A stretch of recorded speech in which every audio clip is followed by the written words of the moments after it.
हामी उत्पादनका साधनहरूको मूल्य निर्धारण अन्तर्गत अस्तिको क्लासमा ज्यालाको सम्बन्धमा हामीले व्याख्या विश्लेषण गरेका थियौं भने आज हामी ब्याजको बारेमा छलफल गर्नेछौं। ब्याजलाई अंग्रेजीमा इन्ट्रेस्ट भन्ने गरिन्छ। जुन ब्याज भन्ने शब्द विभिन्न व्यक्ति र हाम्रो समुदायमा अथवा समाजमा जो कोहीले यस शब्दसँग चिर परिचित चाहिँ छौं, तर वास्तवमा ब्याज भनेको के हो है? प्राय हामीले समाजमा पैसाहरू रुपियाँ पैसाहरू लेनदेनको कारोबार गर्ने क्रममा तिर्ने अतिरिक्त मूल्य हो, जसलाई हामीले अब ब्याज भनेको के हो त्यसलाई हामीले शाब्दिक रूपमा यसको अर्थ सबभन्दा पहिले बुझ्नेछौँ। ब्याजको अर्थ अर्थात् मिनिङ अफ इन्ट्रेस्ट के हो त? ब्याज के हो? उत्पादन कार्यका लागि निश्चित समयसम्म पुँजीको वा पैसाको रुपियाँ पैसाको प्रयोग गरे बापत तिरिने अतिरिक्त मूल्यलाई ब्याज भनिन्छ। अथवा ऋण दिने व्यक्तिलाई ऋण लिने व्यक्तिले निश्चित समय अवधिका लागि पुँजीको प्रयोग गरे बापत दिइने मूल्यलाई ब्याज भनिन्छ। अझ सरल रूपमा अर्को शब्दमा भन्ने हो भने ऋणीले साहुबाट लिएको ऋणको बदलामा साहुलाई सानो पुँजीमा थपेर दिइने अतिरिक्त मूल्यलाई ब्याज भन्ने गरिन्छ।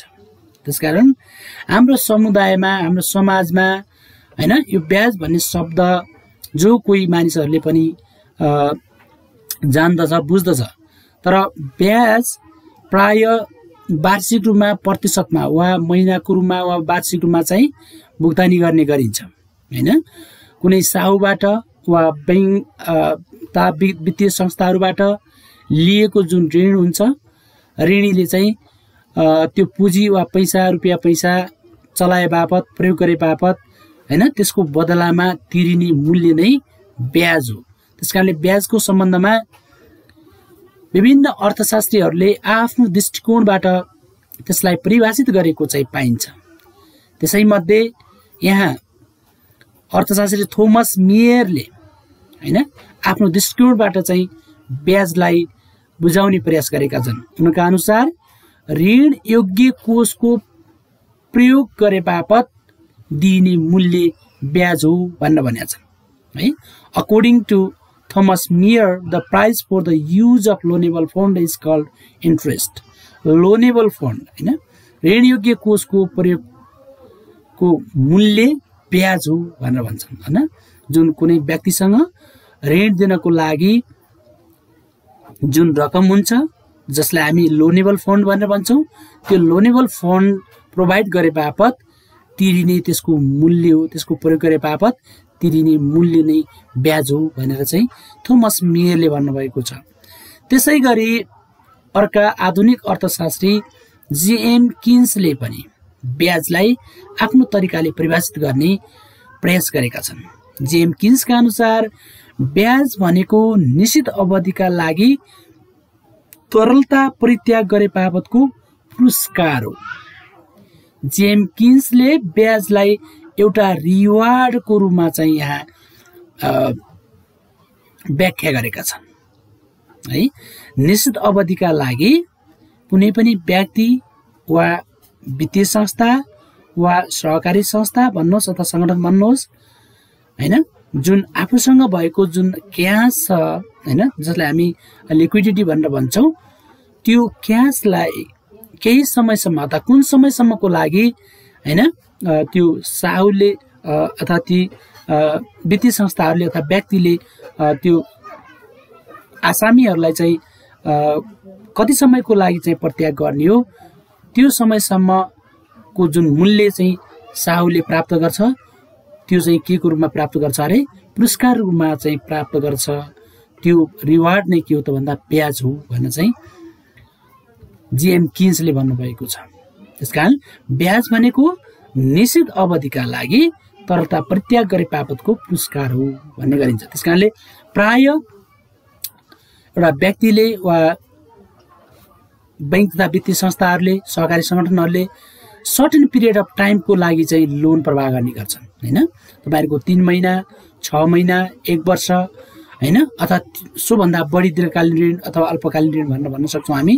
अल्पकालीन ऋण र दीर्घकालीन ऋण चाहिँ प्रवाह गर्न सक्छन् र त्यो लोन प्रवाह गरिसकेपछि त्यसको अतिरिक्त मूल्य अथवा महिनाको भन्नुहोस् अथवा वार्षिक हिसाबमा चाहिँ प्रतिशतको हिसाबमा चाहिँ ब्याज दिने गरिन्छ। जस्तो उदाहरणको लागि भनौँ, कुनै व्यक्तिले बैंकबाट 1 लाख रुपियाँ वार्षिक 12% तिर्ने गरिकन चाहिँ ऋण लिएको छ भने त्यो 12% जुन वार्षिक रूपमा तिर्ने गरिन्छ साहको बदलामा अतिरिक्त जुन मूल्य तिर्छ त्यसलाई चाहिँ ब्याज भन्ने गरिन्छ।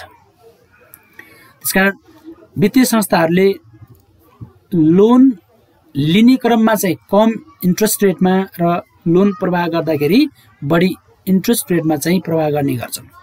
जस्तो पैसा चाहिँ बचत गर्दा पनि केही सर्टेन एमाउन्ट चाहिँ ब्याजको रूपमा चाहिँ दिने गर्छन् हैन। बचत अकाउन्ट खोलेर बचत गर्ने हो भने जस्तो हैन विभिन्न बैंकहरूले प्राइभेट बैंक र सरकारी बैंकहरू आफ्नो तरिकाले आफ्नो हैन नियमको परिधिभित्र रहेर चाहिँ ब्याज दर चाहिँ उनीहरूले चाहिँ ब्याज दर चाहिँ निर्धारण गरेको हुन्छ हैन। जस्तो उदाहरणको लागि मानौँ एनबीएल बैंकले नेपाल बैंक लिमिटेडले बचत गरे बापत डिपोजिटरले 4.5 अथवा 5% भन्नुहोस् अथवा 5.5% भन्नुहोस् अथवा 6% भन्नुहोस् अथवा 10% भन्नुहोस् हैन, त्यो एकाउन्टको आधारमा चाहिँ फरक फरक ब्याज दर चाहिँ दिने गर्छन् र लोन दिँदा पनि त्यही आधारमा प्रतिशतको आधारमा ब्याज दिने गरिन्छ।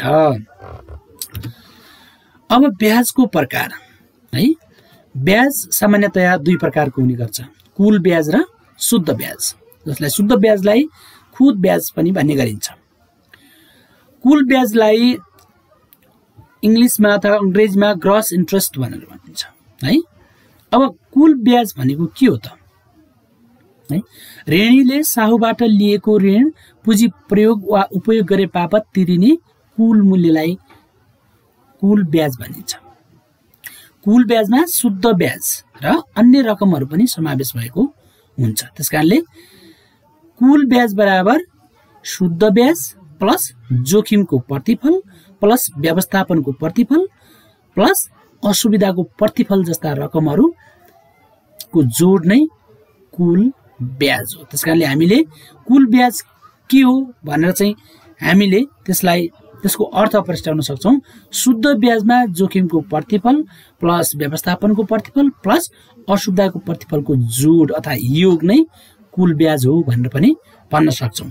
यहाँ शुद्ध ब्याज भनेको जुन विशुद्ध रूपमा हैन, जुन साहुले हैन ऋणीलाई दिएको रकम हुन्छ, जुन निश्चित मेच्युरिटी जुन सर्टेन पिरियडको लागि दिएको हुन्छ, जस्तो मानव उदाहरणको लागि 1 वर्ष हैन, 6 महिना 3 महिना त्यो अवधिसम्मको लागि त्यो पुँजी प्रयोग गरे बापत, त्यो रुपियाँ पैसा प्रयोग गरे बापत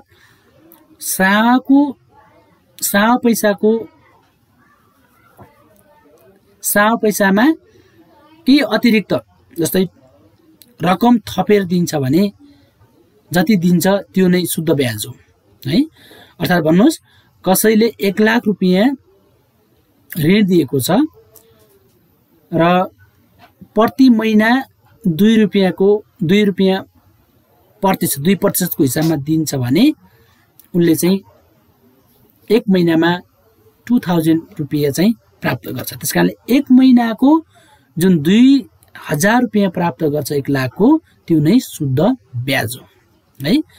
र शुद्ध ब्याजमा जोखिमको प्रतिफल पनि जोडिएको हुन्छ। जोखिमको प्रतिफल भन्नाले जब कहिलेकाहीँ साहुले अथवा बैंकिङ संस्थाहरूले ऋण प्रवाह गर्दा त्यो जोखिमको डर पनि हुने गर्छ है। जोखिम भन्नाले जुन मेच्युरिटी पिरियड हुन्छ त्यो पिरियड भित्र अथवा त्यो समयावधि भित्र त्यो ऋणको पैसा चाहिँ असुली नहुन सक्छ हैन।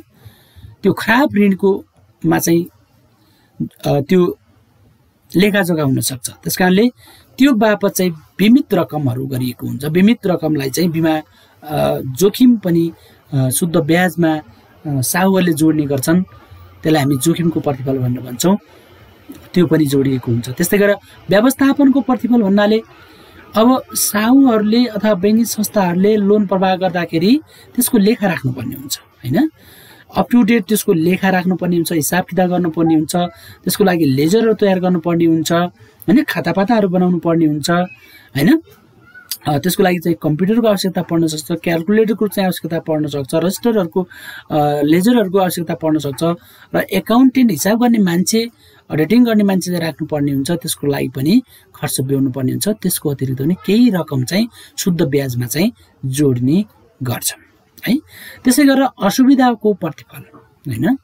असुविधाको प्रतिफल भन्नाले जस्तो साहुहरूले आफूले जुन लोन ऋणीहरूलाई दिएको हुन्छ त्यो टाइममा अथवा समयमा मेच्युरिटी पिरियडमा चाहिँ त्यो पैसा असुल पनि नहुन सक्छ, साहुसहितको ब्याज पनि असुल नभएको हुन सक्छ। अनि अर्कोतिर आफूले त्यो पैसा उठाउनको लागि सम्बन्धित व्यक्तिको घरसम्म पुग्नुपर्ने हुन्छ, आफ्नो भाडा अथवा विभिन्न गाडीको चाहिँ प्रयोग गरेर अथवा प्लेनको प्रयोग गरेर अथवा ट्रेनको प्रयोग गरेर चाहिँ त्यहाँसम्म जानुपर्ने हुन्छ। त्यो भाडा रकम सहितको चाहिँ रकम चाहिँ उसले चाहिँ ऋणीबाट असुल्न सक्छ। त्यो रकम पनि शुद्ध ब्याजमा चाहिँ असुल्न सक्छ। त्यसकारण यो सम्पूर्ण असुविधाको प्रतिफल पनि शुद्ध ब्याजमा जोडिएको हुन्छ। त्यसकारणले कुल ब्याज भन्नाले शुद्ध ब्याज प्लस जोखिमको प्रतिफल प्लस व्यवस्थापनको प्रतिफल प्लस असुविधाको प्रतिफलको योग भन्नुहोस् अर्थात् जोड नै कुल ब्याज हो। त्यसपछि शुद्ध ब्याज अथवा खुद ब्याज भन्न सकिन्छ। यसलाई नेट अर प्योर इन्ट्रेस्ट पनि भन्ने गरिन्छ। साहुबाट लिएको ऋणको प्रयोग वा उपयोग गरे बापत ऋणीले साहुलाई दिने मूल्य मात्रलाई शुद्ध ब्याज भनिन्छ। तसर्थ शुद्ध ब्याज कुल ब्याजको एउटा अंश मात्र हो, पार्ट मात्र हो भन्न सकिन्छ। त्यसकारण यसमा कुनै अतिरिक्त चाहिँ मूल्यहरू अथवा रकमहरू यसमा चाहिँ समावेश भएको हुँदैन। त्यसकारणले शुद्ध ब्याज भनेको कुल ब्याजबाट जोखिमको प्रतिफल हैन, व्यवस्थापनको प्रतिफल र असुविधाको चाहिँ प्रतिफल कटाएर जुन बाँकी रहन्छ त्यो नै शुद्ध ब्याज हो। अब हामीले ब्याज सम्बन्धी शास्त्रीय सिद्धान्त क्लासिकल थ्योरी अफ इन्ट्रेस्टको बारेमा हामीले पढ्ने गर्छौँ। यो प्रायः जसो परीक्षामा पनि सोध्ने गर्छ, ब्याज भनेको के हो अथवा कुल ब्याज र शुद्ध ब्याजलाई फरक छुट्याउनुहोस् भन्न पनि प्रश्न सोध्ने गर्छ, अथवा ब्याजको शास्त्रीय सिद्धान्तलाई चाहिँ व्याख्या गर्नुहोस् भन्न सक्छ। त्यसकारणले यो परीक्षाको दृष्टिकोणले पनि एकदमै इम्पोर्टेन्ट छ भने अर्कोतिर ब्याज दर कसरी निर्धारण हुन्छ हैन भन्ने कुरा पनि हामीले सैद्धान्तिक कुरा मात्र हैन, यो चाहिँ प्राय हाम्रो व्यावहारिक जीवनमा चाहिँ बढीभन्दा बढी प्रयोगमा आउने हुनाले ब्याज दर कसरी निर्धारण हुन्छ त बजारमा अथवा मोनिटरी मार्केटमा हैन, मौद्रिक बजारमा ब्याजको दर कसरी निर्धारण हुने गर्छ भन्ने कुरा सम्बन्धमा चाहिँ शास्त्रीय अर्थशास्त्रीहरूले यहाँ आफ्नो सिद्धान्त प्रतिपादन गरेका छन् अथवा शास्त्रीय अर्थशास्त्रीहरूले ब्याज सम्बन्धी सिद्धान्त प्रतिपादन गरेकोले यसलाई ब्याजको शास्त्रीय सिद्धान्त भन्ने पनि गरिन्छ। त्यसकारणले सबभन्दा पहिले मैले ब्याजको शास्त्रीय सिद्धान्तको चाहिँ इन्ट्रोडक्सनबाट अथवा परिचयबाट सुरु गर्न जान्छु। शास्त्रीय अर्थशास्त्रीहरूद्वारा प्रतिपादन गरिएकोले यस सिद्धान्तलाई ब्याजको शास्त्रीय सिद्धान्त भनिन्छ। यस सिद्धान्तलाई ब्याजको वास्तविक सिद्धान्त पनि भनिन्छ, रियल थ्योरी अफ इन्ट्रेस्ट पनि भनेर भनिन्छ अरे। किनभने यो सिद्धान्तले वास्तविक तत्त्वहरू हैन, इन्भेस्टमेन्ट लगानी र बचतद्वारा ब्याज दर निर्धारण हुन्छ भन्ने कुरा चाहिँ बताउँछ। यस सिद्धान्तलाई बचत लगानीको सिद्धान्त पनि भन्ने गरिन्छ अथवा बचतको माग र पूर्तिको सिद्धान्त पनि भन्ने गरिन्छ। यसमा जेएम किन्सले है बचत र लगानीको सिद्धान्त हैन, saving and investment theory of saving and investment भनेर पनि उनले चाहिँ नाम दिएका छन् अथवा बचतको माग र पूर्तिको सिद्धान्त पनि भन्ने गरिन्छ। यसका विभिन्न नामहरूले चाहिँ यसलाई चिन्न सकिन्छ। त्यसकारणले हामीले कहिलेकाहीँ परीक्षामा ब्याजको शास्त्रीय सिद्धान्त भनेको के हो हैन, यसलाई व्याख्या गर्नुहोस् अथवा बचत लगानीको सिद्धान्तलाई व्याख्या गर्नुहोस् अथवा बचतको माग र पूर्तिको सिद्धान्तलाई व्याख्या गर्नुहोस् हैन, रेखाचित्र सहित तालिका सहित चाहिँ व्याख्या गर्नुहोस् भन्न सक्छ। त्यसकारणले यसलाई चाहिँ कुन कोणबाट कसरी चाहिँ यसको नामाकरण गरिएको छ अथवा भनिन्छ भन्ने कुराहरू हामीले बुझ्नु जरुरी हुन्छ। किन त भन्दा हामी यदि ब्याजको शास्त्रीय सिद्धान्त भन्न चाहिँ पढिएको छ तर बचत माग र पूर्तिको सिद्धान्त पनि भन्न सकिन्छ, अथवा बचत लगानीको सिद्धान्त पनि हो हैन, अथवा वास्तविक सिद्धान्त ब्याजको वास्तविक सिद्धान्त पनि हो भन्ने कुरा हामी यदि अवगत भएन भने हामी परीक्षामा सोधिएको क्वेसनको चाहिँ प्रश्नको चाहिँ सही उत्तर जवाब हामीले दिन सक्दैनौँ, हामी चाहिँ कन्फ्युजनमा पर्न सक्छौँ। त्यसकारणले गर्दाखेरि हामीले ब्याजको शास्त्रीय सिद्धान्तलाई चाहिँ विभिन्न नामले पनि पुकारिन्छ त भनिन्छ भन्न पनि बुझ्न जरुरी हुन्छ। त्यसकारणले यस सिद्धान्तलाई कसले प्रतिपादन गरे त भन्दा शास्त्रीय अर्थशास्त्री अल्फ्रेड मार्शल, एसी पिगु हैन, फ्र्याङ्क विलियम टसिङले यस सिद्धान्तलाई प्रतिपादन अथवा पुरस्कृत गरेका हुन् है।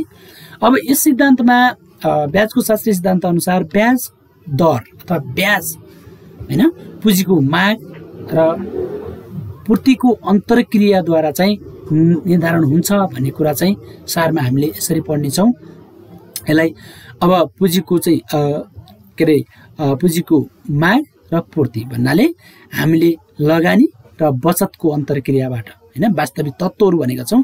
इन्भेस्टमेन्ट लगानी र बचतको चाहिँ अन्तर्क्रियाद्वारा चाहिँ ब्याज दर निर्धारण हुन्छ भन्ने कुरा चाहिँ ब्याजको शास्त्रीय सिद्धान्तले चाहिँ बताउँछ। त्यसकारणले यहाँ दुईटा फ्याक्टरहरू हैन हामीले बुझ्नुपर्ने हुन्छ।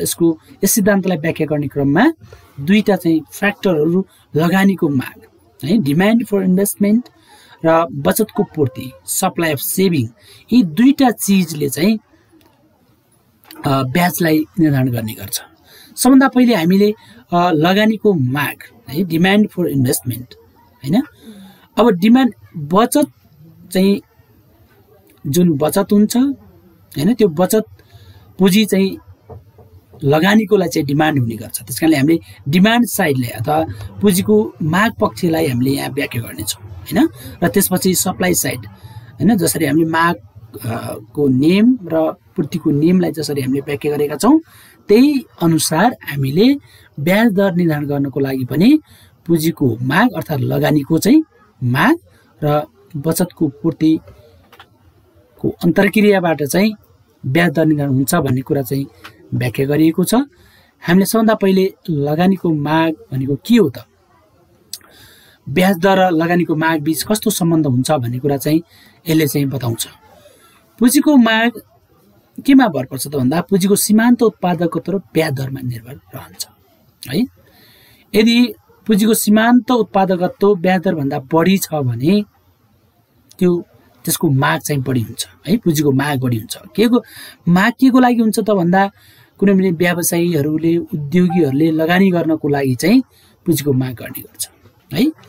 पुँजीको माग केको लागि गरिन्छ त भन्दा लगानी गर्नको लागि, व्यवसाय चाहिँ स्थापना गर्नको लागि, उद्योग धन्दा खोल्नको लागि चाहिँ पुँजीको माग हुने गर्छ, जसलाई हामी इन्भेस्टमेन्ट भनेर भन्छौँ, लगानी हैन, विभिन्न व्यवसायमा चाहिँ लगानी गर्नु।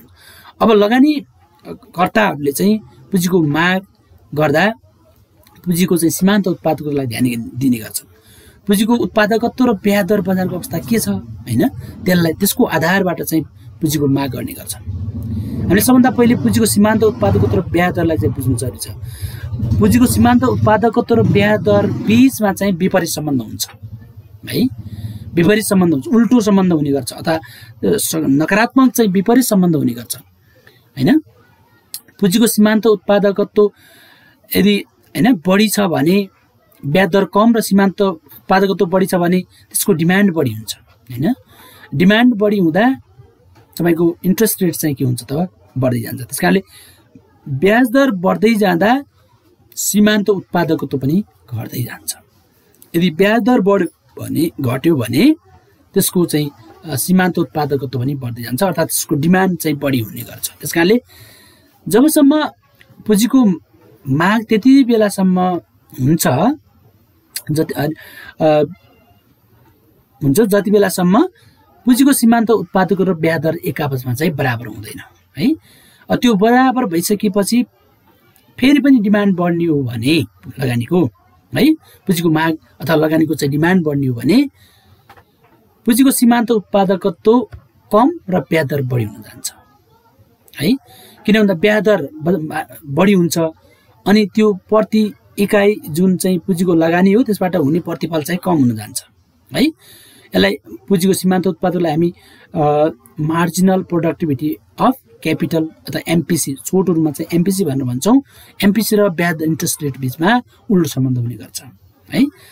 त्यसकारणले पुँजीको माग वक्र अर्थात् लगानीको माग वक्र चाहिँ बायाँबाट दायाँ तलतिर झुकेको हुन्छ, अर्थात् डाउनवर्ड स्लोपिङ हुन्छ है।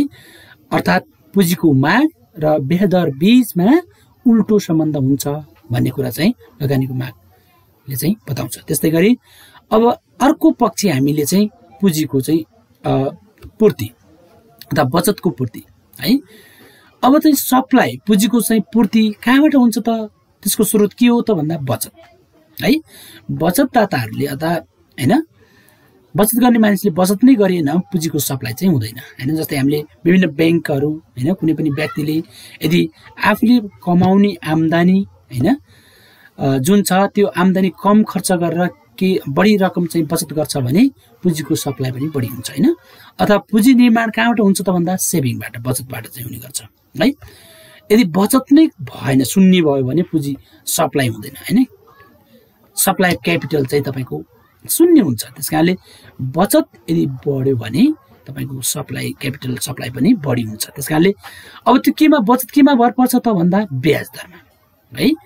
बचतकर्ताहरूले यदि ब्याज दर चाहिँ बढी छ भने बचत बढी हुन्छ हैन। बचत बढी भयो भने सप्लाई चाहिँ हैन क्यापिटल सप्लाई बढी हुन्छ। यदि ब्याज दर चाहिँ कम छ भने बचत पनि कम हुन्छ। बचत कम भए पुँजीको पूर्ति पनि के हुन्छ, सप्लाई पनि कम हुन्छ। त्यसकारणले हामीले के कुरा बुझ्नु पर्यो त भन्दा पुँजीको पूर्ति र ब्याज दर बीचमा सकारात्मक सम्बन्ध हुन्छ। अर्थात् बचत र पूर्तिको वक्ररेखा चाहिँ बायाँबाट दायाँ माथितिर चाहिँ लागेको हुन्छ अथवा अपवर्ड स्लोपिङ हुन्छ भनेर चाहिँ बुझ्नु पर्यो। त्यसकारणले ब्याज दर बढी हुँदा बचत पनि बढी हुन्छ र सप्लाई पुँजीको चाहिँ सप्लाई पनि बढी हुन्छ। ब्याज दर कम भयो भने बचत पनि कम हुन जान्छ, अर्थात् पुँजीको चाहिँ माग पूर्ति पनि कम हुन जान्छ। त्यसकारणले यी दुईटा तत्त्वहरू फ्याक्टरहरू अर्थात् जसलाई हामीले लगानी इन्भेस्टमेन्ट र सेभिङ हैन, यी दुईटा तत्त्वहरू वास्तविक रियल फ्याक्टरहरूको इन्ट्र्याक्सनबाट हैन अथवा पुँजीको माग र पूर्तिको अन्तर्क्रियाबाट चाहिँ ब्याज दर निर्धारण हुन्छ भनेर चाहिँ शास्त्रीय अर्थशास्त्रीहरूले चाहिँ भनेका छन्। जसलाई हामीले विभिन्न के अरे ब्याज दर र पुँजीको माग र पुँजीको पूर्ति को अन्तर्क्रियाबाट ब्याज दर कसरी निर्धारण हुन्छ भन्ने कुरा तालिका र रेखाचित्रद्वारा पनि हामीले यहाँ प्रस्तुत गरेका छौँ। अब ब्याज दर है कसरी निर्धारण हुन्छ त भन्दा ब्याजको शास्त्रीय सिद्धान्त अनुसार पुँजीको माग र पूर्तिको अन्तर्क्रियाद्वारा ब्याज दर निर्धारण हुन्छ अथवा लगानीको माग र बचतको पूर्तिको अन्तर्क्रियाद्वारा ब्याज दर निर्धारण हुन्छ। यसलाई चाहिँ तालिकाद्वारा र रेखाचित्रद्वारा पनि हामीले प्रश्न पार्न सक्छौँ।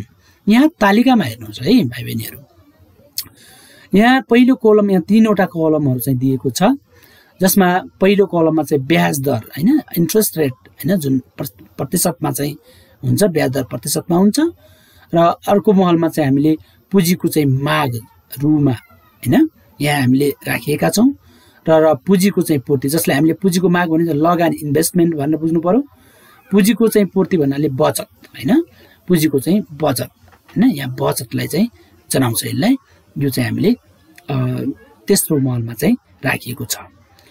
सुरुमा ब्याज दर 1% है हुँदा पुँजीको माग अर्थात् लगानीको चाहिँ माग 125 बराबरको चाहिँ भएको छ हैन, र पुँजीको पूर्ति अथवा बचत भन्नुहोस् हैन रुमा चाहिँ 25 चाहिँ भएको छ।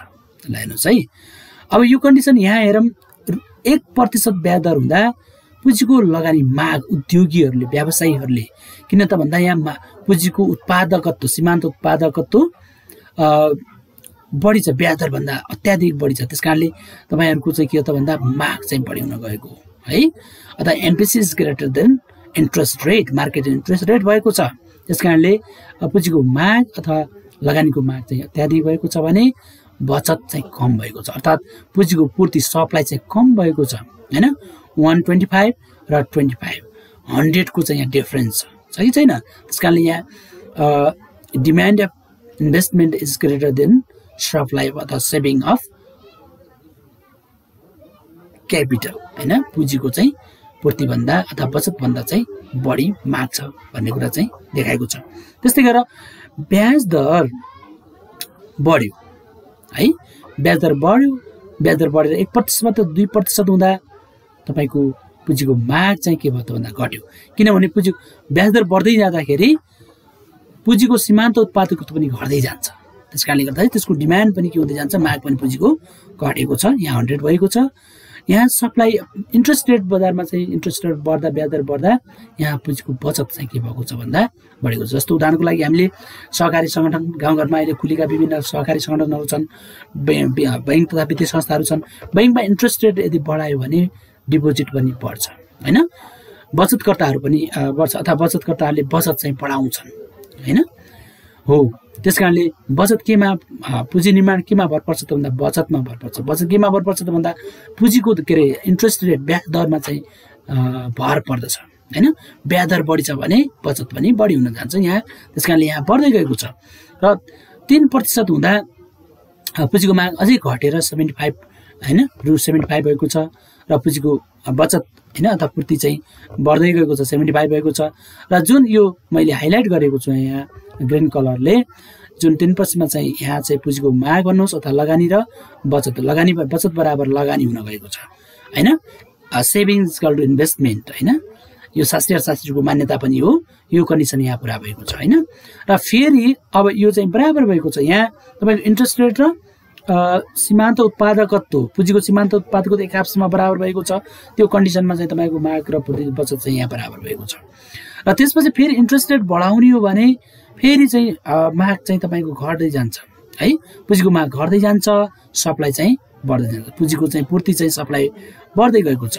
र हामीले 4% बाट 5% मा पुग्दा पुँजीको माग घटेर रु 25 र सप्लाई पुँजीको चाहिँ पूर्ति बढेर अथवा बचत बढेर 125 रु 125 हुन पुगेको छ। अर्थात् यहाँ demand is less than supply हैन, अथवा investment is less than supply, saving भएको छ।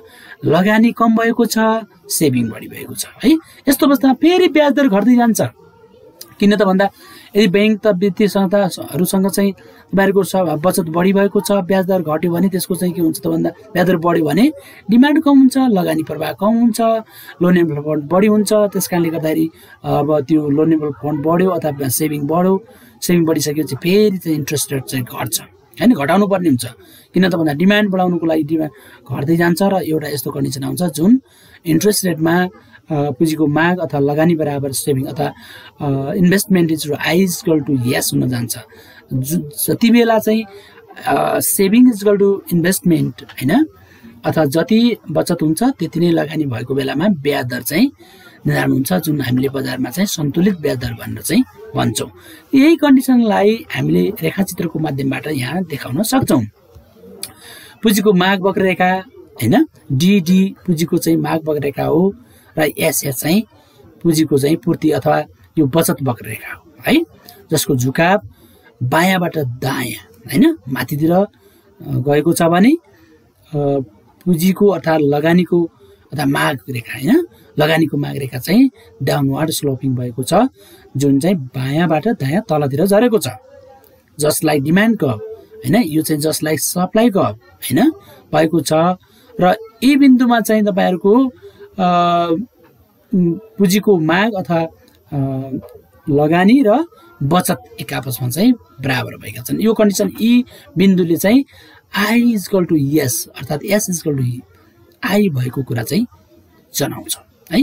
अब हामीले चाहिँ यहाँ हेर्नुहोस् है, अब चाहिँ ओआई अक्षमा चाहिँ ब्याजको दर प्रतिशतमा मापन गरिएको छ। ओआई अक्षमा चाहिँ ओएक्स अक्षमा चाहिँ पुँजीको हैन माग र पूर्ति हैन, अर्थात् बचत र लगानीलाई चाहिँ यहाँ मापन गरिएको छ। बचत र लगानी हैन, अर्थात् पुँजीको माग र पूर्ति पनि भनिन्छ, लाई बचत र तपाईको चाहिँ माग हैन अथवा बचत र लगानीको चाहिँ लगानी चाहिँ यहाँ मापन गरिएको छ है, ओएक्स अक्षमा चाहिँ मापन गरिएको छ। र अब हामीले ब्याज दर 1%बाट 2%, 2%बाट 3%, 3%बाट 4%, 4%बाट 5% बढ्दै गएको कन्डिसनमा है, बढ्दै गएको कन्डिसनमा हामीले हेर्ने हो भने त्यसको माग चाहिँ के भएको छ त, घट्दै गएको छ हैन। 1% हुँदा तपाईको चाहिँ डिमान्ड चाहिँ 5 हुँदा 25 है,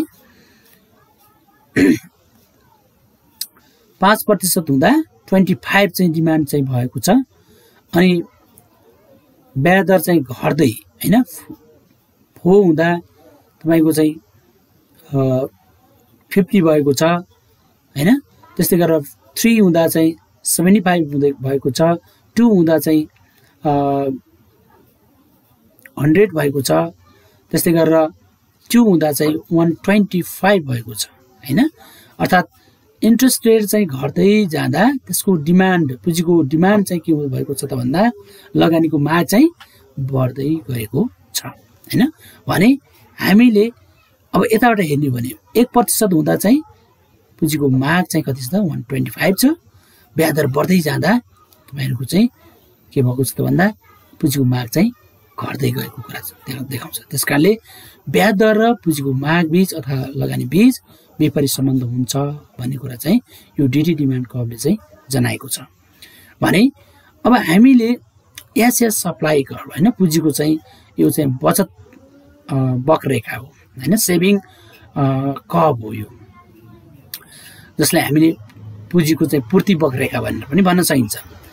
र ब्याज दर 1% हुँदा यसको चाहिँ 25 चाहिँ हैन पुँजी पूर्ति सप्लाई भएको छ सुरुमा।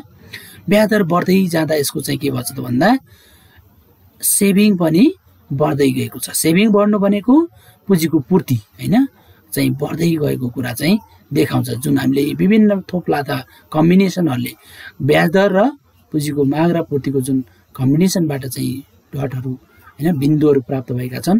यी बिन्दुलाई जोडेर चाहिँ एसएस कर्व बनेको छ, जसको झुकाव बायाँबाट दायाँमातिर चाहिँ लागेको छ, सकारात्मक भएको छ। अर्थात् यहाँ हामीले के बुझ्नु पर्यो त भन्दा ब्याज दर र पुँजीको चाहिँ पूर्ति बीचमा सकारात्मक सम्बन्ध हुन्छ। ब्याज दर बढ्दा बचत पनि बढ्छ हैन, बचत बढ्यो भने सप्लाई पनि बढ्छ, पुँजीको पूर्ति पनि बढ्छ हैन। र ब्याज दर घट्यो भने बचत पनि घट्छ, अर्थात् सप्लाई अफ क्यापिटल अथवा पुँजीको पूर्ति पनि घट्छ भन्ने कुरा यस रेखाचित्रले यस वक्ररेखाले चाहिँ एसएस वक्ररेखाले जनाउँछ। त्यसकारणले यहाँ हामीले 3% हैन ब्याज दर 3% मा चाहिँ यहाँ बचत बराबर लगानी भएको छ, I = S, अर्थात् जति चाहिँ बचत गरिएको छ त्यति नै लगानी भएको छ। त्यति बेला चाहिँ बजार चाहिँ सन्तुलनमा छ है। 3% ब्याज दर चाहिँ के हो त भन्दा यो सन्तुलित ब्याज दर हो, जसमा चाहिँ माग र पुँजीको पूर्ति एक आपसमा बराबर भएर ब्याज दर चाहिँ के भएको निर्धारण भएर सन्तुलनमा रहेको छ। अब यो ब्याज दर भन्दा तल र माथि अथवा घट्दा वा बढ्दा यो चाहिँ असन्तुलनको अवस्था चाहिँ पैदा हुन्छ। जस्तो हामीले ब्याज दर बढ्दै गयो भने यसले के गर्छ भन्दा सप्लाई बढ्दै जान्छ, डिमान्ड चाहिँ कम हुँदै जान्छ हैन। Supply is greater then demand हैन। पुँजीको चाहिँ सप्लाई अथवा सेभिङ बढी हुन्छ, इन्भेस्टमेन्ट चाहिँ कम हुन जान्छ, जसले गर्दा सेभिङ बढियो भने फेरि चाहिँ इन्ट्रेस्ट रेट चाहिँ के हुँदै जान्छ त भन्दा यो घट्छ, घटेर फेरि चाहिँ यसको डिमान्ड बढ्छ है, डिमान्ड बढ्छ अनि सेभिङ फेरि कम हुन्छ हैन। फेरि चाहिँ तपाईको यो चक्र एउटा चक्री रूपमा चाहिँ हुँदै हुँदै एउटा बार्गेनिङ हैन, एक प्रकारको चाहिँ यहाँ इन्टरेक्सन भएर चाहिँ एउटा यस्तो बिन्दु आउँछ जुन बिन्दुमा हैन पुँजीको चाहिँ माग र पूर्ति अर्थात् बचत र लगानी एक आपसमा चाहिँ बराबर हुन जान्छन् है, जसले सन्तुलित निश्चित ब्याज दर चाहिँ निर्धारण गर्छ, जसलाई हामी सन्तुलित ब्याज दर भनेर भन्छौँ। यहाँ सन्तुलित ब्याज दर भनेको 3% हो र 3% मा चाहिँ पुँजीको माग भन्नुहोस् हैन, माग र बचत अथवा पूर्ति अर्थात् बचत र लगानी एक आपसमा बराबर भएर सन्तुलनमा रहेको छ अथवा ब्याज दर चाहिँ निर्धारण भएको, सन्तुलित ब्याज दर चाहिँ निर्धारण भएको छ भन्ने कुरा चाहिँ यस रेखाचित्रले ब्याजको शास्त्रीय सिद्धान्तमा चाहिँ व्याख्या गरिएको छ।